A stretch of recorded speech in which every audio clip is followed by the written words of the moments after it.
ভারতের ত্রিপুরায় আগরতলায় বাংলাদেশের সহকারী হাই কমিশন ভবনে হামলা ও ভাঙচুর করেছে বিক্ষুব্ধ ভারতীয়রা।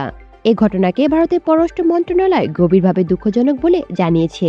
তবে এ ঘটনার গভীরভাবে ক্ষুব্ধ করেছে বাংলাদেশ সরকারকে। এবার ব্যক্তিগতভাবে এ ঘটনার কড়া প্রতিবাদ ও নিন্দা জানালেন আইন ও বিচার বিষয়ক উপদেষ্টা আসিফ নজরুল।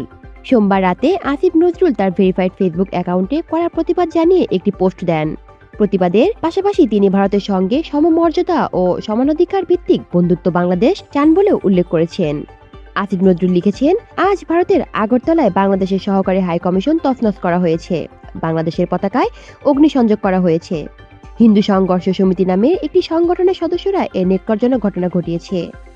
প্রশ্ন করি, এই ঘটনা মুসলিম সংঘর্ষ সমিতি নামে কোনো সংগঠন বাংলাদেশে করলে কেমন আক্রমণাত্মক প্রচারণায় মেতে উঠত ভারত। ভারত আন্তর্জাতিক আইন লঙ্ঘন করেছে জানিয়ে উপদেষ্টা আরও লিখেছেন, আন্তর্জাতিক আইন অনুসারে ভারতের মাটিতে বাংলাদেশের সহকারী হাই কমিশনকে পরিপূর্ণ নিরাপত্তা দেওয়ার দায়িত্ব ভারত সরকারের। তারা এটি করতে ব্যর্থ হয়েছে। এই ব্যর্থতার নিন্দা জানাই। কলি শিকদার, বাংলা নিউজ নেটওয়ার্ক।